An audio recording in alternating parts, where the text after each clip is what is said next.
Welcome to the Suzanne and Sarah YouTube channel. I'm Sarah, and today we are talking about a topic that you will want to understand if you've got a high debt to income ratio, you're self-employed, or you're shopping in a market where perhaps the rents make sense for a DSCR loan or a debt service coverage ratio loan. We're going to learn all about it here.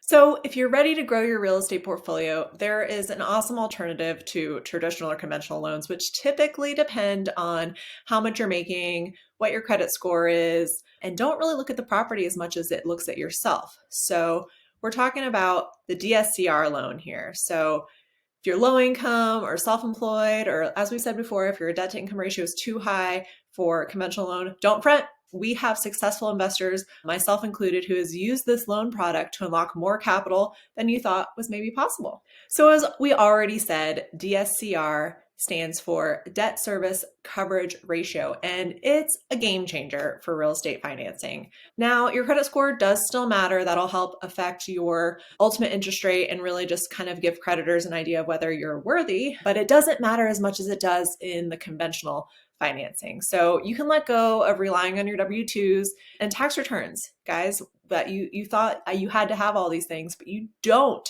have to have a W-2 or even present your tax returns in order to buy real estate.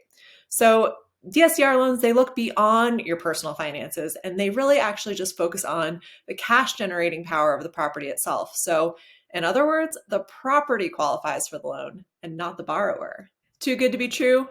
Maybe. It depends on what market you're shopping in, but this is calculated by dividing the property's net operating income, or the NOI, by the monthly profit of your property after expenses. So if you're shopping for a rental and it's fully occupied before you purchase it, these numbers should be pretty easy to come up with. So, for a beginning investor, it could be a little bit more complicated for you to crunch these numbers yourself, but ultimately, we can leave this up to the person who's financing your loan, right? You present them with all the things that they ask, and the numbers don't lie. And the lender is going to be able to tell you whether your particular property meets their debt service coverage ratio threshold that they want to see the property fit into. Every lender or investor has sort of their own box that different properties need to fit into, as well as who is applying for the loan. But this is how you start to negotiate terms. So this is step one.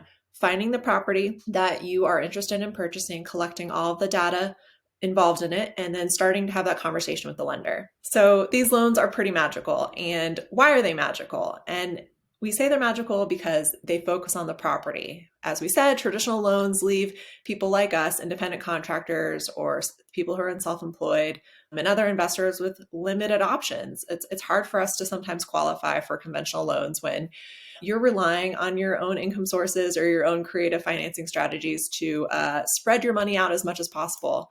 So the DSCR empowers you to leverage the property's earnings and the property's earning potential, if you can, look at other pro forma rents, for example, and not just your income.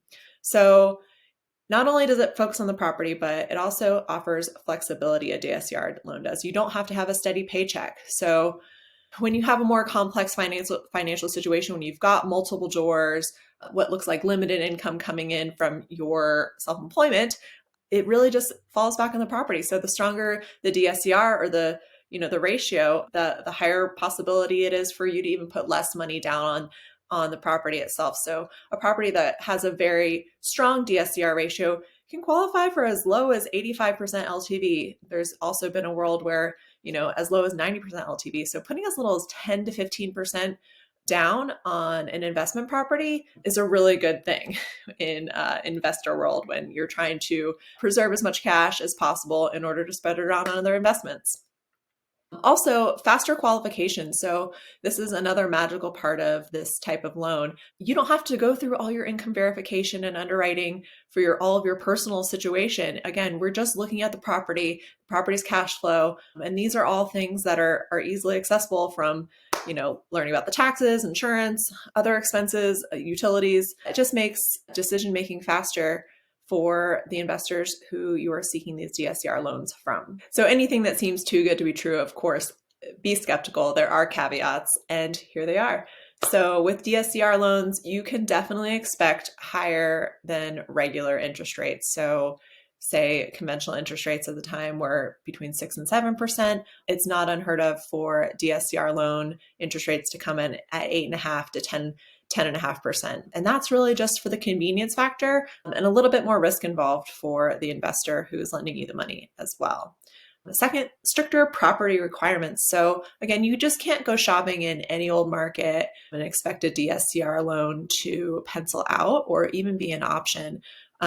You have to be shopping in very particular markets where purchase prices are low, rents are covering the mortgage and expenses and giving you some cash flow.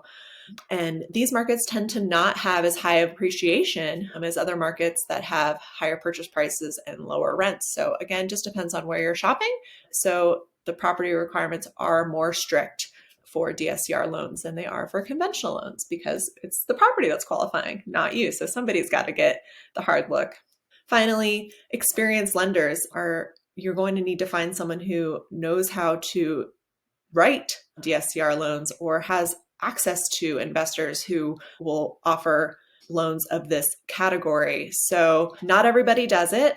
And again, in this world of financing, it can feel a little hard to trust people sometimes. So reach out to your trusted real estate agent or someone else in the real estate industry to help you find someone who can help you qualify or underwrite these DSCR loans. After all of this, you'll want to ask yourself, are DSCR loans for me? And the three things you'll want to ask yourself are, do I have a strong source of property leads? Again, am I shopping in a market with lots of properties that I can analyze for this type of loan? Again, depends on where you're shopping. Ask your realtor. Reliable rental income. Is it a strong rental market where this property is located? Will you be able to keep it occupied, or are your vacancy rates going to be higher? And finally, do you have a thirst to expand your portfolio? This stuff is not something to be doing necessarily on the side. All of this takes a lot of attention and a lot of time. And it's just part of, is it part of your bigger picture for your real estate goals and your lifestyle goals? And if it is, then DSCR could certainly fit into your Rolodex for options for lending options for the types of houses and properties you are looking to add to your portfolio. Remember, not every market is going to fit in the DSCR box. Like I said, usually markets with strong appreciation don't have a lot of options or potential for properties that will fit into that DSCR ratio without a significant amount down, more in the 25 to 35%. But again, this is where you call in the professionals, the people that are here to help, and we can look at any property for you and help you decide what loan option might be best for you. Once again, this is the Sarah and Suzanne YouTube channel. Thank you for watching.